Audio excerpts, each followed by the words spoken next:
Thank you so much for coming to hang out with me today. So as I have mentioned before, my house was built in 1923, which actually makes this her centennial, which is super exciting. But for a house that's 100 years old, she doesn't really have any of the features that people come to expect from old homes. She doesn't have any original woodwork or paneling or built-in features, kind of any of those things that people associate with age in architecture.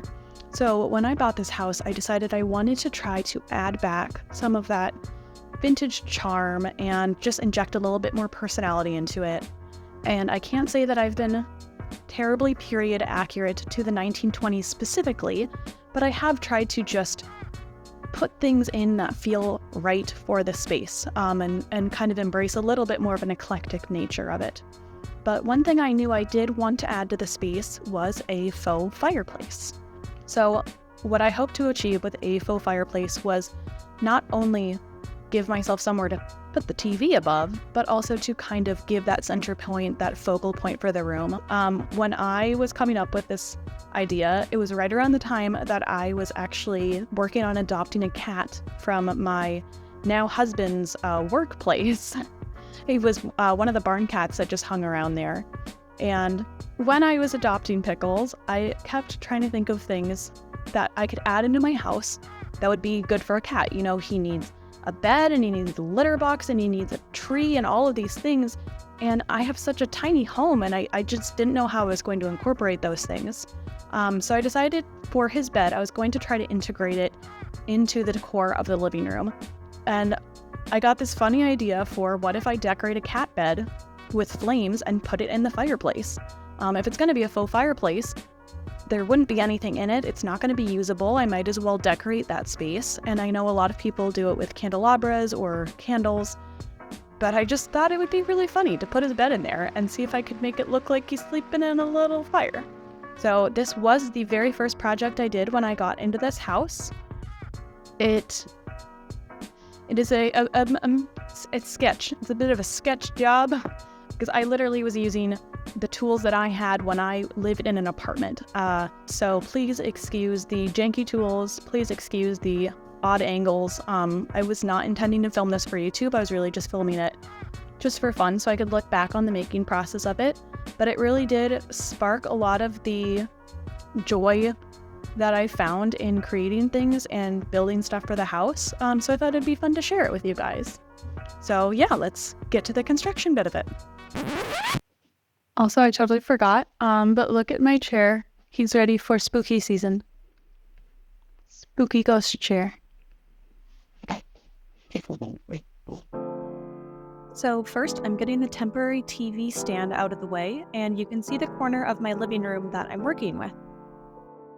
I made a template out of cardboard to visualize the size of the whole face and the opening of the fireplace.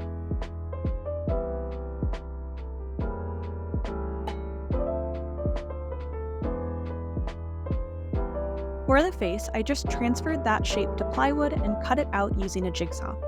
I got one sheet of, I believe it was 8x8 half-inch plywood for this project.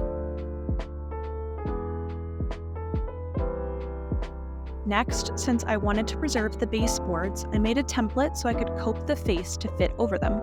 This wasn't perfect since the coping also needed to be at irregular angles, but it was a good place to start. After that, I used my mouse sander and Dremel to give an angle to the plywood.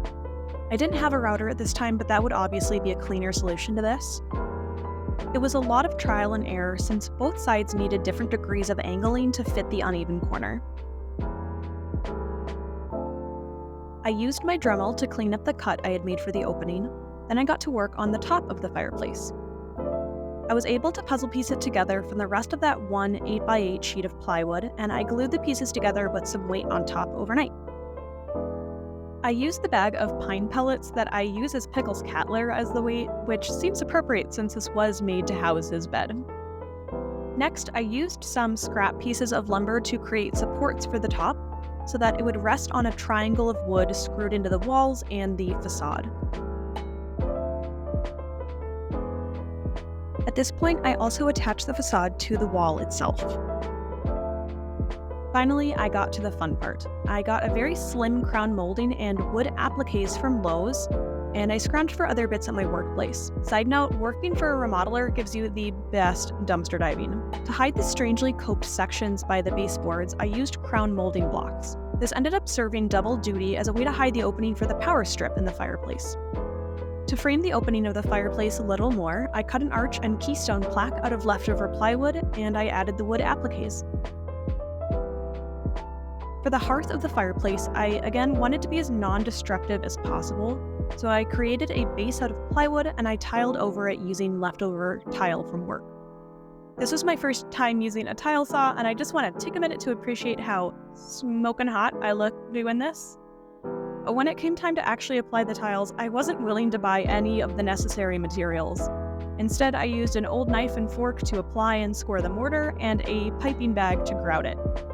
To make it blend in, I added the same quarter-round molding to it that was used on my baseboards. The final piece of the puzzle was creating a back for the opening.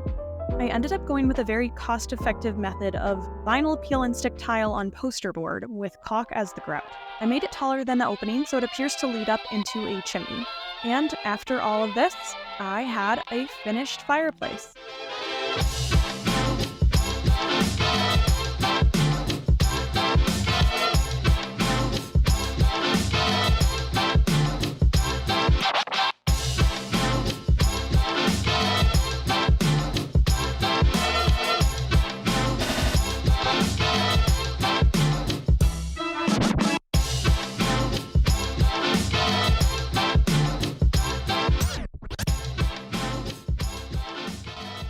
So there she is in all of her glory, nicely decorated for fall right now. And yeah, again, it was I think the first project I did in this house. It really, it gave me the confidence to move on to bigger and better projects and invest in myself and in tools. And yeah, I just thought it'd be fun to share with you guys. My cat is a total ingrate. I created an entire fake fireplace, ostensibly for him to sleep in, and I don't think he has done that once. That being said, he is a lap sleeper, which I'm not going to complain about, so.